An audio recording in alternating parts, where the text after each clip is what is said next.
they know how much I love to help and serve and give. And so they spun it back around. They said, you know what, writing a book really isn't for you. It's for the people that you can help, right? With that. And then when they said that, then I was like, okay, that's a good point. Thank you. Let me simmer on it. And then later that night when I was reflecting on it, and I did tell them, if I'm going to write a book, it has to do two things. Number one, like it has to help and inspire people. Like that is the goal of this book, whatever it's going to be about. And number two, I really have to be inspired by the content or the topic or the direction, vision of the book. And then later that night, I was kind of sitting there and reflecting on the conversation. And then that's when I remember the induction event with the Sports Hall of Fame, and where I was like, that's what I want to write a book about. It's the story behind the story. And then it just came together so well. Hello and welcome to Pathways. I am your host, Amberstitt. And today we welcome Phebe Trotman to the show today. Welcome, Phebe. Thank you so much, Amber. It's an honor to be here. I'm really looking forward to our conversation. Well, you have authored Never Quit on a Bad Day. And this is a book I want to focus on and let the audience know about, because I know you're a champion for growth, personal growth, entrepreneurship, or just having success in life. I know that you portray that, and I know you talk about that in your book. So really would like to dive into the purpose behind this and really your stories behind wanting to give inspiration and resilience to people so they can have it in their own lives. So where did this start to just really champion the story behind the book? Well, I think a big part of it is I truly believe, number one, first of all, success is different for every single person. And so I just challenge people and encourage people to really sit with that. Like, what does success look like for that person? The reason behind the book was to help people in their journey to whatever their dream life looks like, right? Just to give them some tools and suggestions, because at the end of the day, we're all going to have those tough days. We're all going to have those tough moments. How do we push through those? And so with the book, the goal was really to share the story behind the story, because oftentimes, we see people living their best life on social media, right? Or we see them doing this and that, and we're just like, everything just works out for them, right? We create these stories in our own mind, when really and truly everybody goes through challenges, right? So it's really to share the story behind the story for people to get a little glimpse into what people go through in their life in terms of when they've had those tough or bad days, if you will, and what did they do to push through it? How did they grow through it? Because really it's in those tough moments that when we push through, that's where greatness comes from. That's where our growth comes from. And that's where we truly grow into the person we're destined to be. Yeah. And part of the framework for the show, my show, would be talking about pathways of the journey. I believe from what I've learned about you is that it's important to share the struggle, not to be negative about it, but to have that fellowship with others. And you said that people have their own way of having success, and people could look at you and your success being an entrepreneur, author, but athlete as well. And so can we step back a little bit and talk about, did you get to this point to write in this book because of the stories behind the athletic career? Was there struggle there that really helped propel you to the point you are in today? There was. And it's been interesting because as I reflect on just the journey in life and how the catalyst really behind the book was, I had an amazing honor. I was inducted into the Coca-Cola Sports Hall of Fame, and we had an induction ceremony, and the interviewer asked me, what has sport given me? And I shared so many life skills that I've learned as an athlete that have, transferred into life as a person, an entrepreneur, if you will. And I said, there's been amazing highs, like national championships on all levels and personal accolades and all these great achievements, which I'm so grateful for. And I shared, though, I said, however, the only reason I've been able to have those highs is because of the tough stuff, right? And yes, absolutely. Like I shared, I got cut from a team that I tried out for, and I was devastated, Amber. Like, even when I think to it, I'm like, oh, poor little Phebe, like tears, because I cried and I cried and I cried for like weeks on end. And really and truly, I think my parents just got to a point where it was like, okay, we get it. You're sad. However, what are you going to do about it? Like, you have two choices. You get to decide what you want to do next with soccer. Are you going to let one coach's decision determine your sport, or are you going to do something differently? And they really, tough love, if you will, but they threw it back on me. And then I had a choice. And from that moment, it was like, I decided, number one, that I'm just going to be an impact player. Wherever I am, I'm going to be an impact player, because I'm going to just work so hard on the things that I can control. And so I started training harder, and I started working, and just, I was in the backyard all the time with my older brother or my dad, or by myself, even in the garage, doing things against the wall, and just really concentrated because I wanted to be an impact player. I didn't want to go through those feelings again of not making a team. And when I look back on it, it really was a defining moment in my life in terms of as an athlete, as well as just as a person and entrepreneur. When you say impact player, my brain goes to this place at a retreat most recently. I don't know a ton about basketball, but they would talk about the game and Kobe and what he would do for his training. And then you got Steph Curry practicing in this way that is above and beyond. So when you are talking about being an impact player, it's almost like, if I'm right about this, and I'll have you confirm, anybody, employee, business owner, whatever it is, impact player, like what does that mean? And it can be crossed into any industry, I'm guessing, in their own field. Can you talk about that impact player mindset? Yeah, it really is about whenever an opportunity presents itself, making the most out of that opportunity. And so in my mind, as an impact player, it's going to be whatever time I'm given on the field, I'm going to make sure that my presence is known, that I'm contributing. And sometimes I think the biggest thing that unfortunately or fortunately happens, a lot of times we'll look at it and it's like, I'll use soccer as an example. Well, I'm only getting 5 minutes in that game, or I'm coming off the bench. And it's like, well, hold on a second. When you come off the bench, you have the ability to change the impact of the game. You have the ability to change the flow of the game on the sideline. Like just whatever opportunity you're given, truly making the most of it. And I share, like when I went to university and was playing soccer, my first season, I came off the bench a lot of times and they kind of nicknamed me super sub in a way because when I came on, I made a huge impact. That being said, sometimes when I started, I didn't have the best performance, right? And that's a mindset thing. That's all part of it. Like, I believe it's partly how I was raised. Just every opportunity you're given, really make the most of it, because when you make the most of it with what you're given, more will happen, right? And so from there in university, coming off the bench that first season, then I became a starter and then just continued to grow and develop as a player. And, again, being supported by incredible teammates and coaches, I was able to grow into that where I was having a starter and had an incredible career, if you will, in university and after too. That's a really neat way to share it. And the entrepreneurship that you have and the success you have can come from layers of like an evolution of some of the training. So it could be that job that you might not love, but then it could take you into this next opportunity. You never know who's watching, especially on the field. Everyone's watching all the time, but yeah, you could probably affect so many. And that's why coaches can be so important on the sidelines. Absolutely. And you're right. When you talk about even in your job environment or your business environment, wherever you are, really giving it your all, because it's that spirit of excellence, if you will, and just bringing your all to everything that you have in that opportunity. And even if it isn't a job, and let's say you're in a job, when I was working full time, I didn't love what I did. However, I found a way to be grateful for the income that it gave me to do the things that I loved. Even though I wasn't like, oh, I love my job, I loved what it allowed me to do. I started some side project while I was working because I usually finished projects very quickly. And my boss would be like, come back in a minute, I'll give you something else to do. And in those minutes while I'm waiting for him to tell me what to do next, I'd work on my side business. I was grateful for that. So I think it's really important to find really that attitude of gratitude throughout whatever you're doing and really making the most of it. Because as you said, Amber, it sets you up for that next, because it's that training ground, if you will, where you're learning this skill set that you're going to bring to everything else that you end up doing. It's almost like we always need to work on active listening. There's always this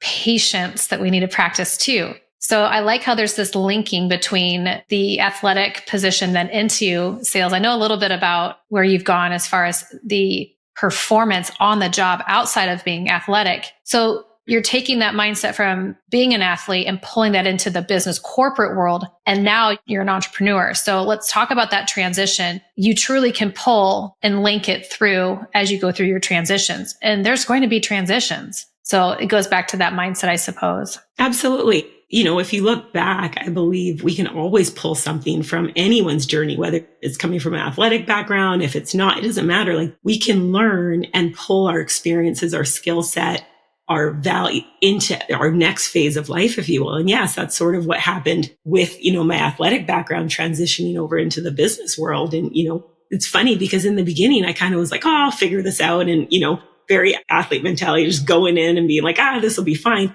Not really realizing, hold on a second, there's coaches, there's mentors, just like in sports, there's coaches and mentors in business. Let me plug into that. Let me learn from them first and then add, my own flair to it as I go, but really being a student first, learning it, mastering it, and then continuing on from there. I love working as a team. And so that kind of transferred over into the business world too, where I get to work with incredible people and create that team culture and celebrate people. And so a lot of the things that I enjoyed about in my athletic career has transferred really well into the business world. You're listening to Pathways with Amber Stitt.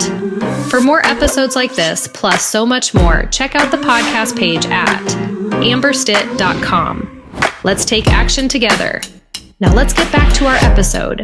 At what point did the book just become an idea that needed to happen in all of this? It's interesting because the book, I always wanted to create something to help people. Like the last, whether it's 5 or 7 years, if you will, I've had it on my heart to create something to kind of pull from my business experiences, my athletic experiences, and create something to help inspire and encourage, really and truly, because I have been inspired and encouraged by so many people over my journey that I just wanted to create something as well. I wasn't really sure how that was going to take shape or what it was going to be. I was open though. And some friends of mine, when I was sharing that with them, they were like, okay, what are you working on? And I was telling them this, and they're the ones who said, you should write a book. And I kind of paused a little bit. I was like, I don't know, really? And they flipped it on me. And this is why it's so important just to surround yourself with great people, because they know how much I love to help and serve and give. And so they spun it back around. They said, you know what, writing a book really isn't for you. It's for the people that you can help, right? With that. And then when they said that, then I was like, okay, that's a good point. Thank you. Let me simmer on it. And then later that night when I was reflecting on it, and I did tell them, if I'm going to write a book, it has to do 2 things. Number one, it has to help and inspire people. That is the goal of this book, whatever it's going to be about. And number 2, I really have to be inspired by the content or the topic or the direction, vision of the book. And then later that night, I was kind of sitting there and reflecting on the conversation. And then that's when I remember the induction event with the Sports Hall of Fame, and where I was like, that's what I want to write a book about. It's the story behind the story. And then it just came together so well. Okay. So there's the story behind the story, but the book,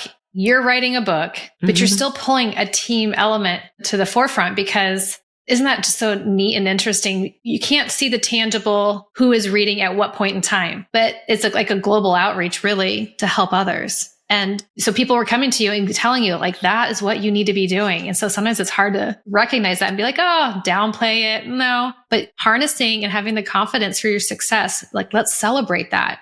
And I'm glad that you were able to do that and share. Yeah, absolutely. Thank you for that. And I think it is important, again, I go back to who you surround yourself with, the fact that they saw that. And then also just for me, when I decided, okay, I'm going to write this book, I knew I wanted it to be a collection of stories, because again, from a soccer background, you have players on the field and everyone contributes in their own way. And it's a beautiful, everyone coming together with a common goal to win that game and to play their best. And so everyone brings their own flair to it. And I knew with a book, that's what I wanted, so that when someone sits down and reads this book, they can grab a nugget of wisdom from every story. There's going to be some that they're going to connect with a little bit more because of where they are in their own journey in life. And I just believe there's so much value when people can come together and create something. And so I'm just grateful for my contributors who all said yes. And the way the book has come together and just the reviews and feedback has been amazing. Yeah. So we'll talk about that, your website here in a moment. Is there anything that's really been instrumental as far as an activity, something that you plug into your day to day to be sure you're on the right track? Anything you want to share with the audience that they can implement just pretty easily from today moving forward? Absolutely. Well, I'm going to share something that I started doing years ago when in the business journey, when I wasn't having the results as quickly as I wanted. And we taught, you mentioned patience, and I'm very much working on patience in my life. Anyway, so this is years and years ago, and I wasn't having the success as quickly as I would have liked. And so one of the things that I did, and I encourage people to do it because it seems so small, but it was so transformational, is I added an event in my phone. So every single day at 9:10 p.m. Pacific, an event in my phone pops up and it just says, I am so happy and grateful that.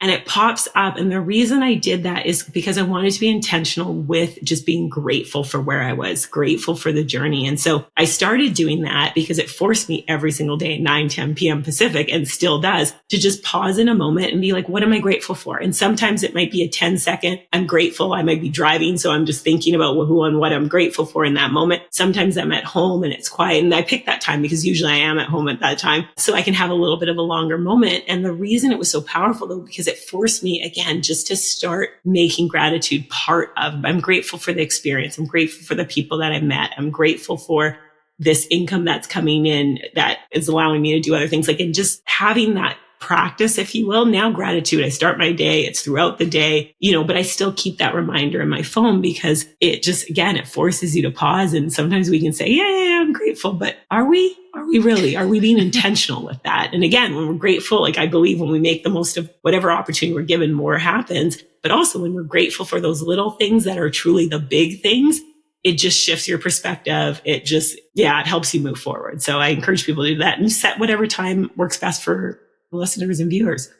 Yeah. The ability to have that check-in for ourselves. Sometimes we forget to do that. Or if you're a high producer, you might feel like if it's not, time is money or something. And if I just check in and meditate for a moment, that's just not being productive, but it's part of the formula of success. It really is. So you talked about earlier the mentors, coaches. Do you mind sharing what you've done to incorporate that learning, that extra learning outside of you going out there on your own as an individual? I think it's important for people to hear it. Yes, I did use a coach or a teammate or a community that helped you to be, on track for today. Do you mind sharing a little bit about what tools and resources you've used that are outside of your immediate, team? Absolutely. I think a big piece is nowadays, especially like there's so many resources available, like podcasts like yours, there's YouTubes, there's events you can go to. So personal growth and development, again, very intentional with it in terms of reading, workshops, whether it's online or in person. Like I've invested a lot of money in terms of going to events and learning and growing. And I remember hearing years ago from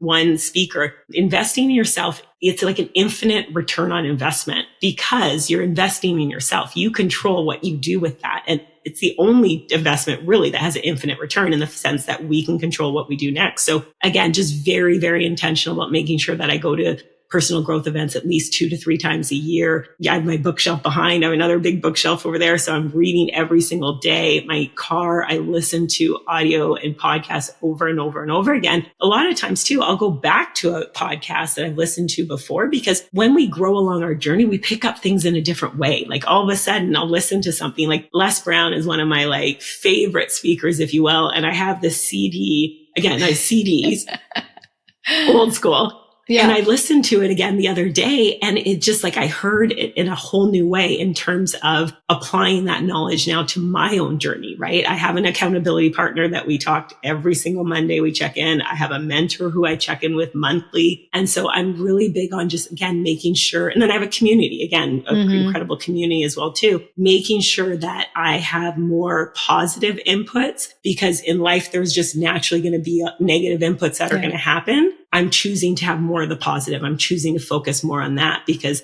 that's what I want to see in my life. Yeah, community is a big thing and they can see in you what you might not be able to see in yourself. And so you're like, the crazy idea is writing a book and you're doing this and now you're transforming others and removing that scarcity mindset of investing in yourself and actually spending money can really catapult and bring that magic. And then you celebrate the gratitude and it's just an ongoing circle, which is really, really fun. So let's talk about when people go to the website and what they can do to not only get the book, but I know that there's a way to get in, look at some chapters and put some resources to work right away. So can we go to that level next so you can explain and help people find more about what the book is about? Absolutely. So to access the website, just simply go to neverquitonabadday.com. When people visit the website, they can enter their email address and look at a free chapter from the book. And so I specifically chose this chapter because I want everybody to have access to it because it's a chapter by a dear friend and mentor of mine. And it's all about belief and it's so powerful. And it's about belief in language. And at the end of every chapter, there's a section called Reflections on Resilience, which is really kind of a workbook style where it's for the reader to kind of reflect on their own journey. And in that chapter, we talk about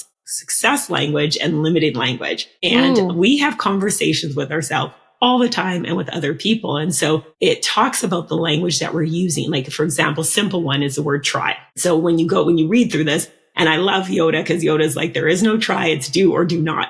However, and I want people to think about how many times they say the word try. I'm going to try and go to the gym today. Well, the moment you say try, you give yourself an out. Or I'm going to try and drink more water today. You give yourself an out. It's I am going to the gym today. I am drinking water today. I am making 10 sales calls today. So it's just those little shifts in language that are so powerful. And so in this chapter, I have a table that says limiting language. And so we go through some examples and what you can replace it with. We challenge the reader to just start by replacing one word, pick one from the limiting language, column and replace it with a success and then add another one and continue to grow and just watch what happens when you start shifting your language. Again, what you're saying to yourself and what you're saying to others, how you can move forward. The other thing in the chapter as well is there's a QR code. And I want to make sure people understand, because a lot of people are like, oh, that's cool. It's a QR code with the contributor telling their story. And it's actually not. It's a QR code that leads to a video from the contributor sharing a message from whatever's on their heart. And in that chapter, it's a really cool story that he tells. And it's going to make you shift and reflect on your own journey in terms of belief as well. And so, yeah, I just want everyone to have access to that. You can get the chapter for free and put it into practice and just watch what happens too. I will be doing that. I want to share that because I know I wanted to get through the steps too myself. So thanks for sharing that.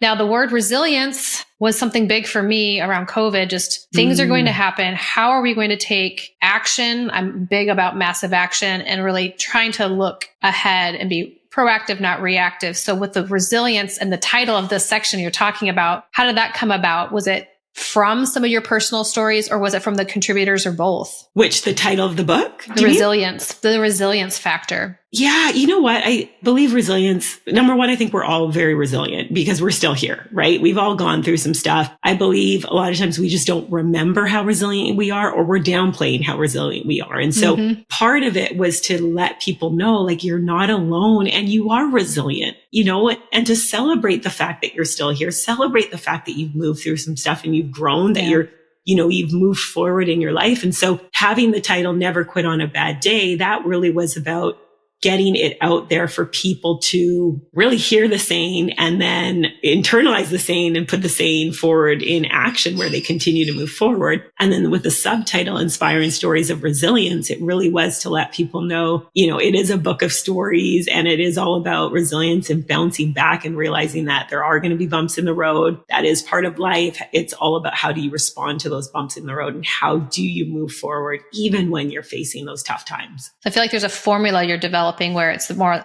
on an individual basis and using some of the wordsmithing and working through their brain, getting those habits built. But then you keep studying and then you work through this community, and that community is there to support you because while someone's up, someone else might be down. And that's super helpful. So I love that video idea that you did. Yeah, it was cool. I really wanted to bring everything to life, if you will. And it turned out really well in the sense that I just asked the contributors to, you know, record a short 2 to 3 minute video sharing something on their heart. And the videos are really varied and they're just beautiful extra messages. And part of that was I wanted the book to really come to life as well, too. So I encourage people, you know, when you're reading the book, make sure you have a pen because it is a workbook in the sense of the chapter reflections on resilience sections, and then have your phone with you so you can scan the QR code and then you're literally seeing and hearing from the contributor who you just read their story. See, that's really important because people receive information differently. They might want to read that book that's on the shelf. Some of them might need to be doing something, listening. That's better for them, or they just want to have relaxing their eyes, but being able to hear. Some people need that takeaway and to literally be writing. And I think pen to paper is how that also can be stored better from other people I've met. Not that I'm a scientist on that. So I like how you hit all those aspects, and that's where you can really implement and keep practicing it. So what is next for you after this point? Is there anything new you want to share with everybody? Yeah, I'm super excited. So Never Quit on a Bad Day, it's interesting because as I was starting that first kind of week of the planning stages, of Never Quit on a Bad Day, I realized it's more than just one book. And so it is a planned series, if you will. And so I'm currently working on book number 2 in the Never Quit on a Bad Day series, and just so excited. The stories and what's coming together and the reflections on resilience, the lessons, the takeaways,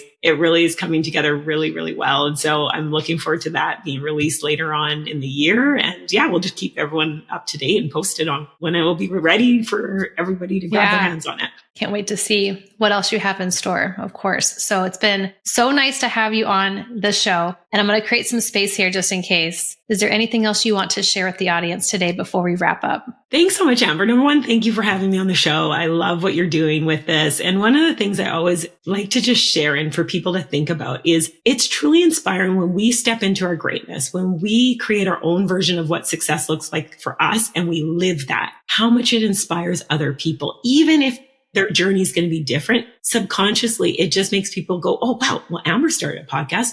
Maybe I can do fill in the blank, whatever that looks like. So I just want to challenge and encourage people to find out what that is for you and go after it. Go after it boldly, and just every single day, do at least one thing that's helping you move closer to those goals and dreams, and know that you can do it. That's beautiful. Well, thank you so much for being here. I can't wait to see what you have going on this year and into the future. Really appreciate it.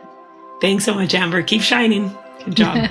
Thank you for joining us on this episode of Pathways. For more information about the podcast, books, articles, the blog, and so much more, please visit my website at amberstitt.com. And remember, let's take action today. Thank you for listening.